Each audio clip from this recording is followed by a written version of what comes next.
Welcome to the Fantasy Football Profit Podcast, hosted by Craig Phillips and Jeff Torrey. Visit us at fantasyfootballprofit.com. And now your hosts, Craig and Jeff. Welcome, everyone, to the Fantasy Football Profit Podcast. I'm Craig Phillips, joined as always by Jeff Torrey. Today we're talking, what are we talking, week 10? Are we week 10 already? Jeez, week 10. We got week 10 mailbag. We got some questions from you guys on Instagram, some from Discord.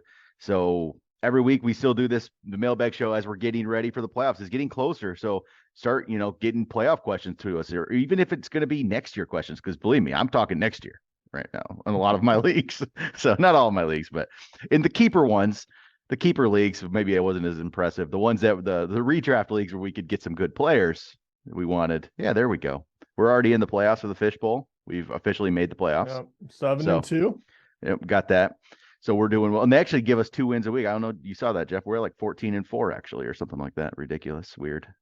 Oh, did they? They doubled it. Yeah. So we're doing well. We're doing well in that. We got that going. But if you guys want to, if you're having a rough 2022, hey, ask us some 2023 stuff. We're good. We'll help you out with that too. So, all right, let's, I'm going to go to the Discord first. I want to see what we got here. All right, Nathan Wright. Here we go. Here's some next year questions. This is Dynasty. He says, what would you rather have, Chris Godwin or a late 2023 first round pick? That's interesting.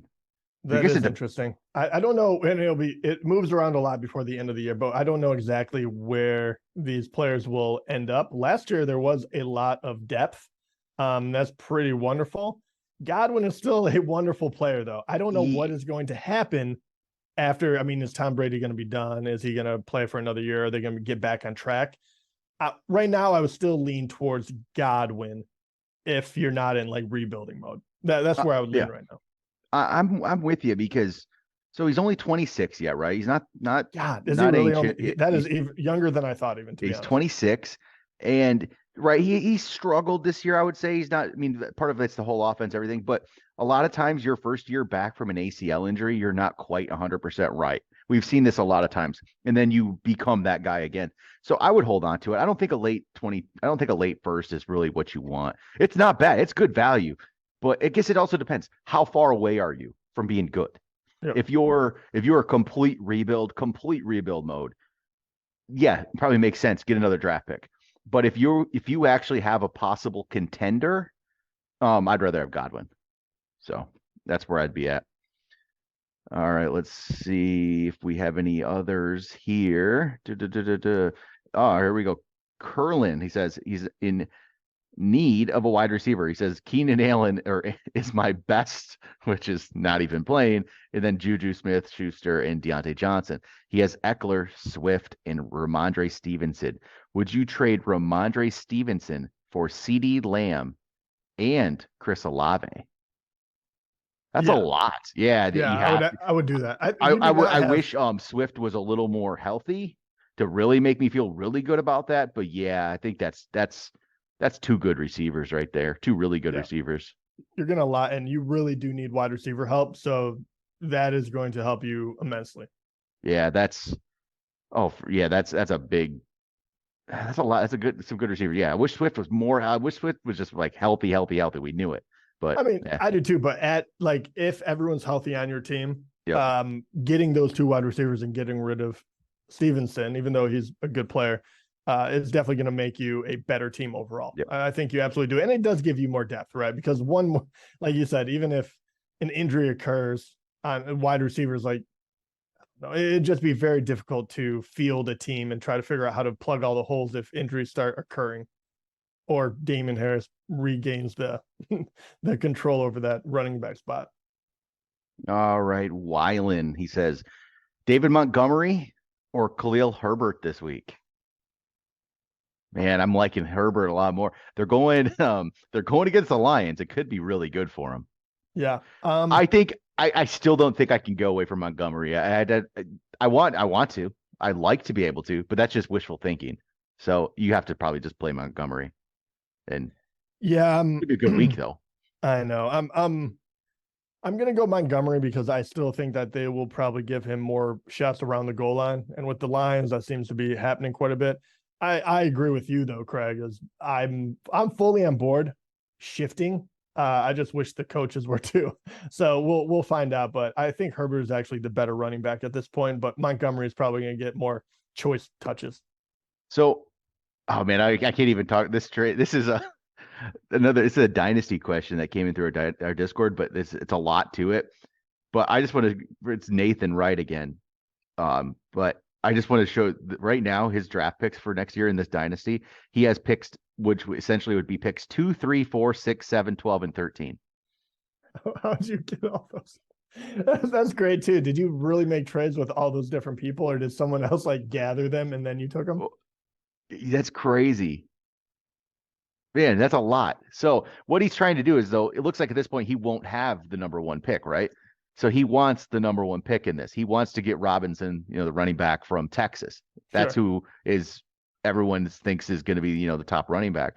So he's asking basically, he's offering a bunch of picks, right, to try to get that number 1 pick, which essentially is asking, I think, what you would do, how much is too much, what do you want to do for that?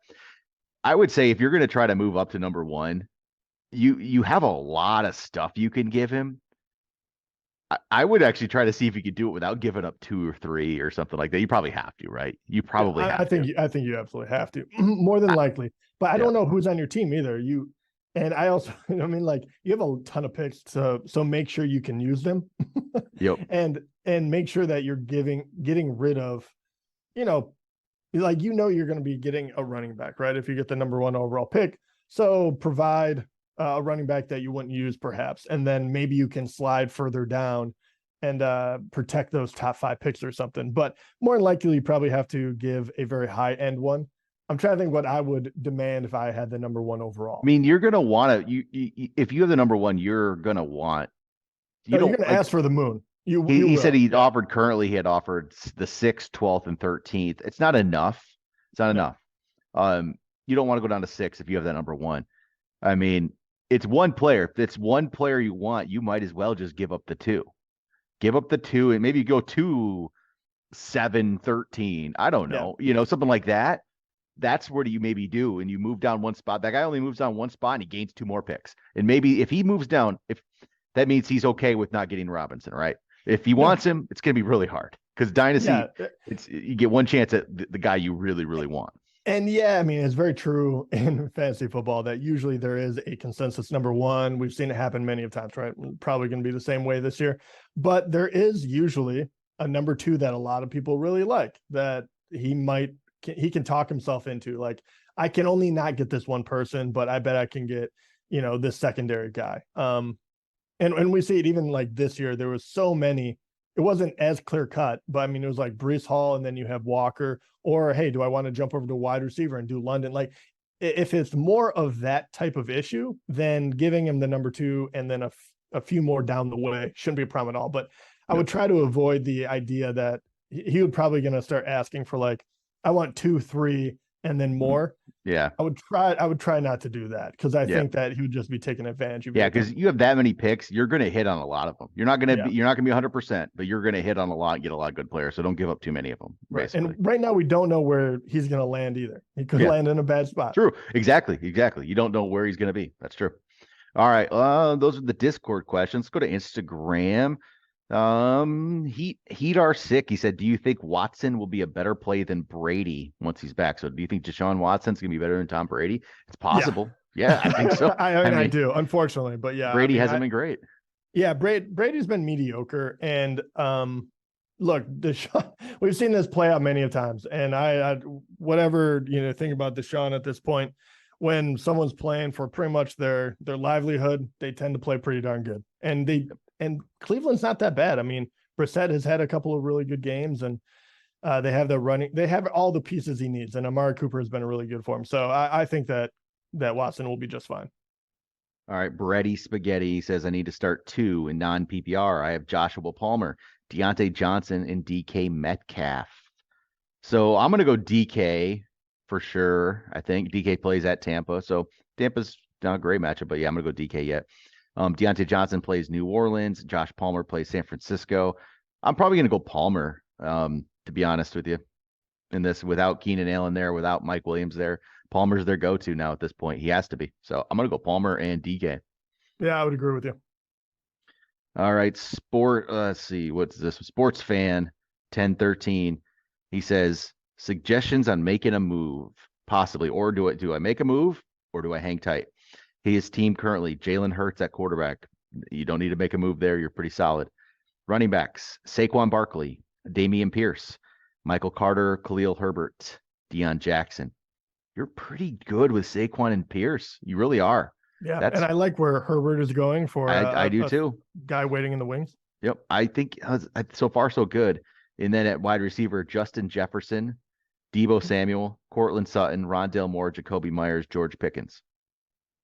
I mean, you have two really Deebo's good ones, and then you can fill in. I'm totally fine with that. Yeah, and then your tight ends Ertz. I don't think you need to blow anything up there. I don't know what you would, to be honest. I don't think you have enough. Okay, I like the starters. I don't think there's enough firepower to really make a move that's not going to hurt your starting lineup either. I think you have a very good lineup, but you don't want to blow that up. You're trying to figure out where you could add to, right? And really, the two places you could add to is some wide receiver depth, like the third wide receiver or flex, or tight end. Tight end really hard to come by, and wide receiver. I mean, who would you give up in order to get one that would improve that roster? So I think that you're absolutely fine where you're at. I would just keep playing the waiver wire and keep moving the last couple of spots around down on the bench and hope that but hope that an injury or something occurs and you strike gold, kind of like an Isaiah Likely or something like that. Yep. Brother Coffee Bean, he says his running backs right now he has in his lineup are going to be Alvin Kamara and Khalil Herbert. But he also has Travis Etienne to use. Oh, you put Etienne in over Herbert all day. Yeah. So put in Kamara and Etienne. You're looking pretty good there. He says, my flex is currently Gabe Davis. Should I plug in one of those running backs, which would be Herbert or A.J. Brown? A.J. Brown, then, if he's there. You put A.J. Brown in there all day, man. Yeah, I feel like you're hiding the lead on us. You have so many good players. Put AJ Brown. And then he says Ezekiel Elliott is surprisingly on waivers. Yeah. Should I go up get him? I would go pick one of the players on this team right now is Chuba Hubbard. Yeah, go pick up Zeke for Hubbard. Yeah, all day. And then with Josh Allen questionable, should I consider starting Kenny Pickett? Don't love it, but yeah, if you have to. If Allen's hurt and that's what you have, you probably go for it. Don't love it. And you could try to see if there's somebody else. I'd probably rather start like a Marcus Mariota if he was available, but that there's not like, it's okay. I'm not going to say Mariota's going to be that much better than him for sure, but he could be.